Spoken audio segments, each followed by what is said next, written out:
So can you grind for a Great One Tahr during their feed zones?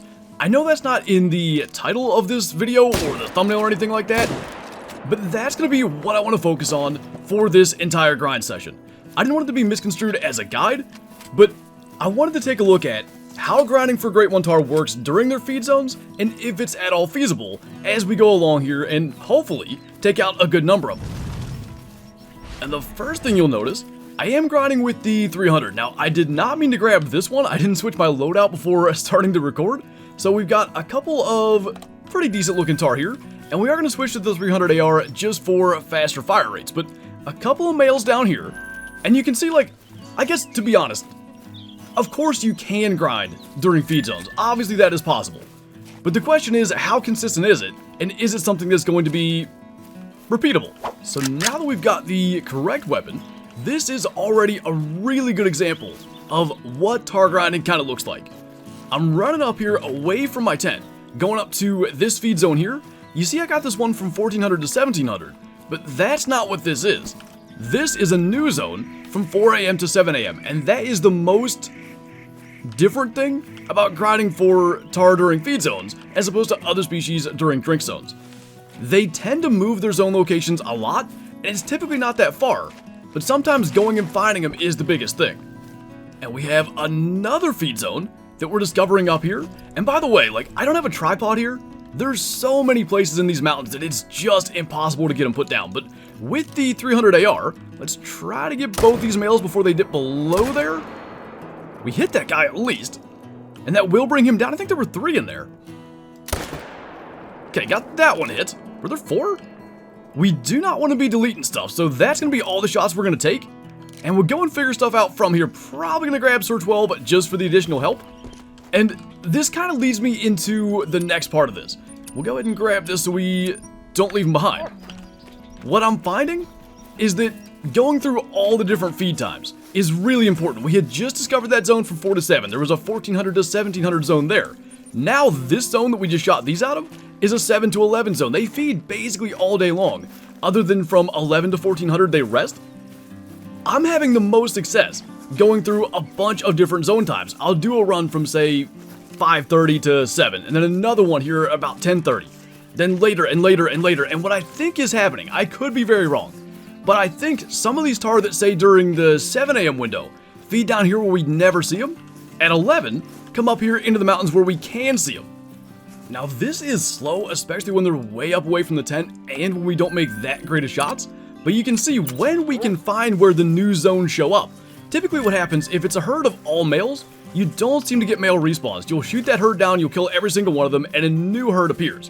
When there's females in the herd, they seem to respawn, but not always super consistently. But regardless, when those zones move, if you can find them, it's not that bad. We can get a lot of them.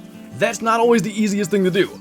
Sometimes you gotta go through all those different times. Sometimes you gotta track some down like we did earlier and find that zone.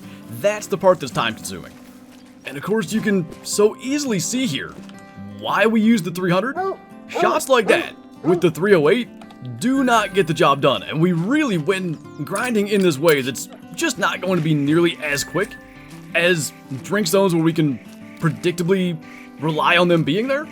We want to make sure it's as limited tracking as possible, even though in this case, it's still going to be some tracking. But I think that gets us to 5 males now, and we hit him in the horn, I guess? He was just getting ready to take off when we fired that shot. In fact, I think this was the one that was running and then kind of stopped for a second. But it did get him down, and I think this is just the thing. Tahr are unique, they're very different than any other species, the way they kind of interact, and with these feed zones, it just takes some time to figure out, and I've been saying this even prior to release. I think eventually, the community is going to get a better grasp of how Tahr work and how to best grind them, but for now, this is kind of the thing that seems to work. So we do have way out there, like 300 meters out, a couple of more male Tahr, and I think this is one of those instances where there's females in the herd, and we do get some respawns, and the hope is just to continue to do that. Let's not just go with 2 rounds, because our luck will need more than that. That'll get that guy. And again with the 300, those bad angles, it just brings them down. And yes, there are a lot of rare Tahr variations, and they're not always super obvious. There's another one. Just missed out on getting that guy. We might get one more chance here. Sped up right when we took the shot. So there is that risk of potentially shooting a rare and not knowing it. I think I'm willing to take the risk though, just to be able to maybe help the process along a little bit more quickly. Finally hit that guy.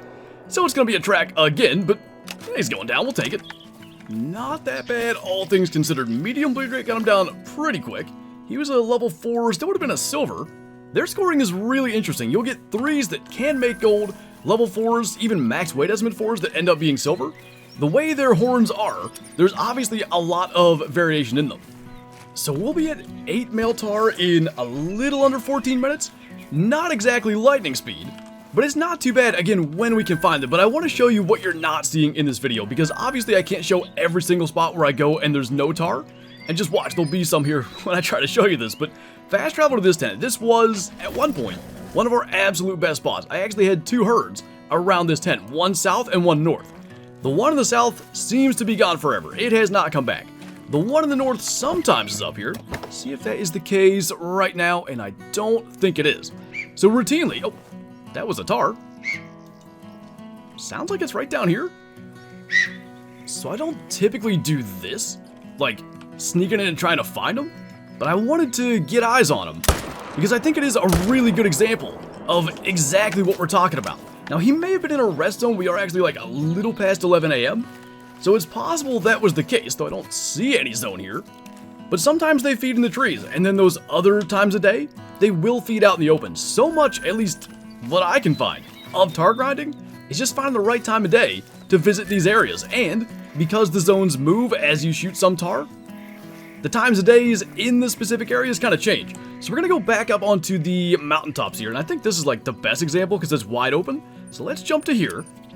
And we've already killed those couple of male Tahr back on this side, but the reason that this area kind of makes a good example is when you get those zones moving, you shoot some Tahr and a new zone appears with a new herd of Tahr or whatever, usually it's somewhere in this area. These places that are wide open are really good to set up on, because even though that zone may move some, it's going to be probably somewhere you can see.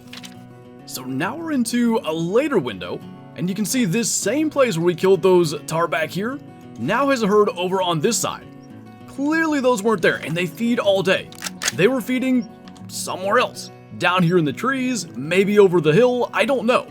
But that's why like going at all these different times is important, because you're getting way more Tahr than you realize are maybe there if you're only hunting that same window over and over and over again. And as you do that, as many 3s and 4s as we've seen, eventually a big one shows up. Finally, a level 5 Tahr. He's 95 to 106. And of course, as Tahr do, he's kind of walking up along here. Probably something we want to make stop. But we've been running with the 300 and mostly doing our grinding with that. And then we also have the 4570, since it's really lightweight. And that's going to be what we take our first level 5 Tahr with. Now, what I'm seeing around the community, they troll, like, reasonably often. So, hopefully our first one in hundreds of kills on this grind is going to make it, and that sure would set a good omen for what's to come. So he is, looks like the common red-brown fur, but more importantly, pretty decent looking horns. Horn length is a huge part of their score. Oh, he is a troll, 100.06. I've had a 4 bigger than that. Not exactly the start we want, and of course it is the red-brown fur, so I guess if we're gonna have a troll, the least favorite fur is maybe the way to go. Hard and double on with the 4570 worked perfectly, but he ends up falling way short. And as I said there, not exactly the omen I wanted for this grind. We're probably over 500 kills in and we haven't killed a diamond, and that is something that I want to make very clear here. Again, that's why I don't want to make this a guide, and that's why I didn't title the video anything to do with can you grind Tahr in feed zones or anything like that. I'm really not 100% sure that what I'm doing is going to be at all effective, though we can kill a lot of Tahr this way. That part is for sure. Now this is a thing that we've been seeing. When this update dropped, they changed something with the tents to where when you fast travel in, ones that are close by don't end up invisible anymore. This tent's not set up for there. That tripod is to overlook a zone down here, but this happens from time to time, and we might as well take them when they're there. I'd really rather it didn't work that way, and frankly, one of those got away. It's not even always the best thing. And we do have what kind of looks like maybe a new herd over here. Discovered a feed zone with the female. I actually didn't realize there were males up there.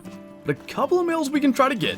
This is the only spot right now where I've got a dedicated claiming tent, because going around this entire lake is kind of a problem. Let's get that one. Did we miss that? I think we got him as he was standing up. Luckily we did. And that'll at least be 2 more to the tally. So we're going to jump across over here, go and grab those 2. And now it's about 1,600. I would typically probably go all the way to 1,700 with some of the other spots that we want to check. But for the interest of this video and trying to explore kind of how tar grinding looks during feed zones, we're going to go ahead after grabbing these and jump to the latest window around 1,800, because that's another one of those situations where typically we see tar in spots that we haven't the rest of the day. A nice little straw variant level 3 here. And this guy didn't look like a great shot, but he was going down quick. I think he was a 4. Light brown variant, that one would have been a gold. And yeah, we got him through the vertebrae. We were 0 for 300, so really not that big a surprise. So now let's take a look at the latest window. And literally our first spot. I've been here twice. Early in the day, no tar here. We come here at 1,800. There's tar walking across this wide open meadow. Now that one had taken off with a couple of males there. Whole bunch of males. Did we get them all? I think that one we didn't hit. Did we hit this? I don't know what we could have possibly hit. We got a couple of them though. And this is, I guess, pretty much what I really wanted to show as the main point of this entire video. The zone times are really important. Going through all the different times a day make a massive difference. So we have a zone here. I'm not sure, that may have been an all male zone. I didn't see any females. See how many were in here. Looks like 5. You'll get all male zones 5 tar for sure. So there's that one. Got at least 2 more. I'm really not sure. Good thing we have star 12. This one's down here. If we go ahead and pick up this track. Looking like that's the only one that's got blood, so maybe just 3 total, which I think we'll take all things considered. By the way, there's that other one. And that should get him down, hopefully, fairly quickly. We see the health dropping. If it was a herd of all male tar, we might as well just take them all out, because it doesn't seem you get respawns until you kill them all, and then a new herd will spawn. Again, I don't necessarily look at this stuff through a grinder's eye. I'm really bad at, like, noticing patterns and stuff. There may be things going on here that I'm just not recognizing. But for me, I never see male tar respawns from a herd of all males until they're all dead. And here's a fun other side note with tar. You notice these tracks all of a sudden stop, and we've got this blood that's 0 to 25? I can say without any doubt, he died and then slid down this hill. So he's somewhere down here, but it's a matter of where on the hill did he die at, and where the heck did he slide to? Because if we come up that way, it's probably over on this side then? Yep, there he is right there. And I think he's still sliding a little bit. Maybe it was just us moving, or maybe he just stopped. But yeah, that's a thing on this map. Stuff slides a lot down these hills, and you'll get that routinely with tar. So there's a big one, all the way out there. Again, a spot that we have checked while recording this video, and hadn't seen any there. Gonna have to just get him, because it seems like he's walking up to a feed zone. Typically they feed right in this nice little opening, which is quite convenient. But obviously in that case, that wasn't what was going on. Whole bunch of woolly hair running through. I have been occasionally killing these things. Honestly, we might do that here. It's kind of good for the hunting pressure. And maybe we'll get a level 3 showing up in the future. But anyway, woolly hair aside, got a little 87 scoring straw here, doubling him at 290. And this area, this is a spot where I'm only getting them now, like late in the evening, which I don't love necessarily, but at the very least, it's another spot we can go and get some tar kills.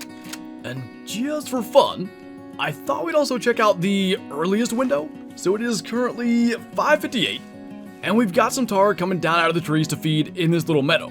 Couple of 3s, I think. I'm sure I saw 3 males. Yeah, that guy's hiding back there. So trying to get all 3 might be a little easier said than done. They're really gonna feed right behind that rock, huh? Well, we can probably get 2 of them. I can't see how we're gonna get all 3, but we'll try. That'll get that guy. Oh, okay, maybe? No way. We absolutely domed that one right behind the rock, and then we got the other one on the run. That's a great reason to use the 300, by the way. You try that skull shot, that brain shot with the 308, and don't land it, that thing's going halfway across the map. Again, could it have been a rare? In that case, no, I could see it wasn't, but in other cases, maybe. But it's just so nice, even if it's a skull hit, they're going to run a couple 100 meters, and we can deal with that. And I should probably say, for every grind, I've always been an advocate of using the correct weapon so you don't accidentally kill a rare that you don't realize. In this case, though, I just think the 300 is the more efficient choice. Straight through the brain at 227.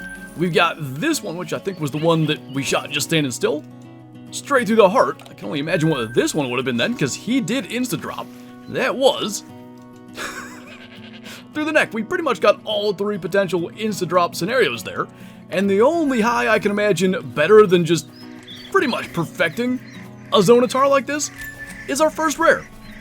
Now, in this particular case, Shadow happened to be barking exactly when it showed up, so I don't have live commentary, but we see this beautiful black fur type Tahr, and it's a level 3. It was actually by that same tent we talked about, not set up for there, but sometimes they're right outside it, and I have the 4570 once again to take it down.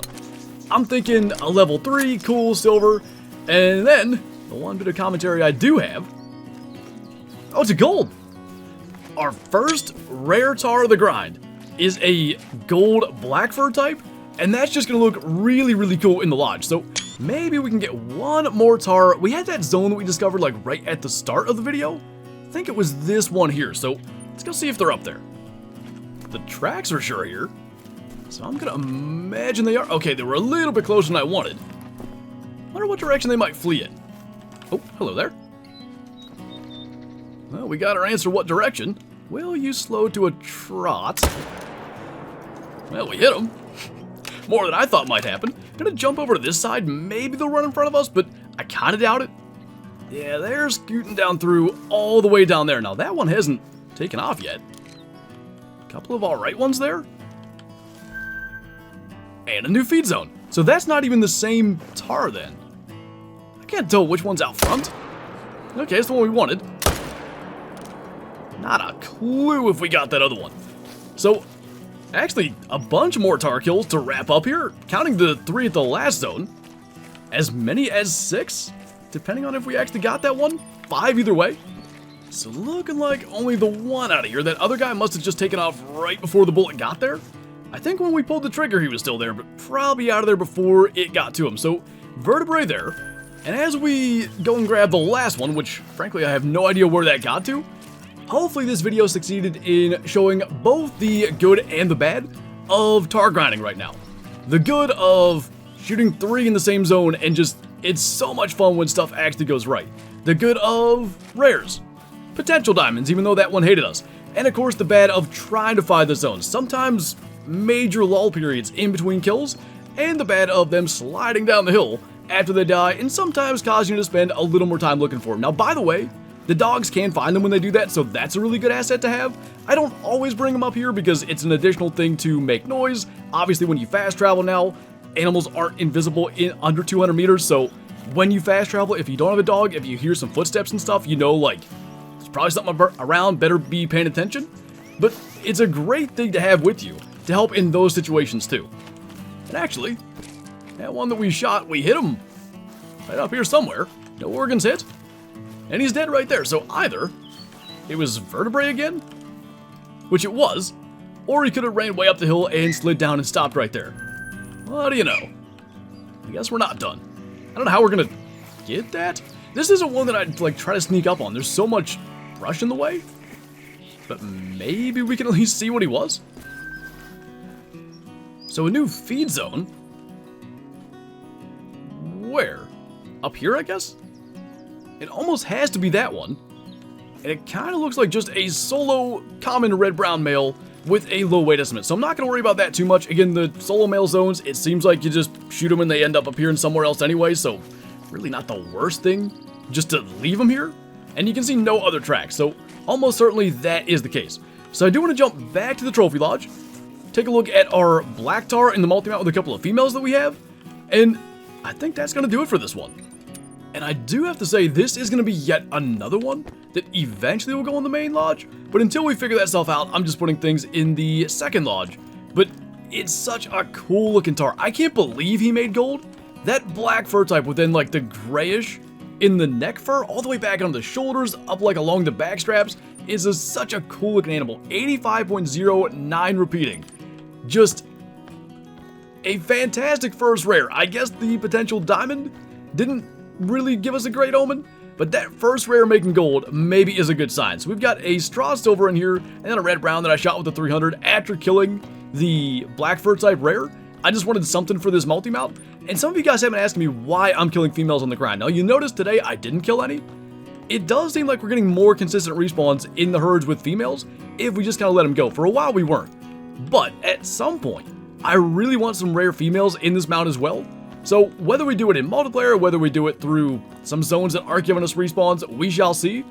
But I love this mount. Obviously the ultimate goal is to get a great one in here, but for now, our first rare sits here with a couple of females, and hopefully there are going to be more to come. And again, I really hope I was able to give you a realistic expectation as to what Tahr grinding looks like. So many of you guys have, whether it's in multiplayer where I meet you, in Discord, whatever, said you're dreading starting the Tahr grind. And I totally get that. It is very different, and it takes some figuring out. But what I'd like to say is, at least so far, I'm enjoying it, so long as I can figure out where they're at. When I can find them, it's quite enjoyable. When there's that massive flaw and I can't figure out where they are, that's where it starts to get frustrating, and I hope I could show that in this video today.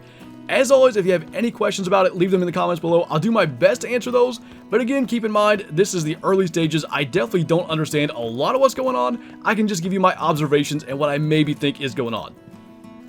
As always, thank you guys for watching, and I will see you next time.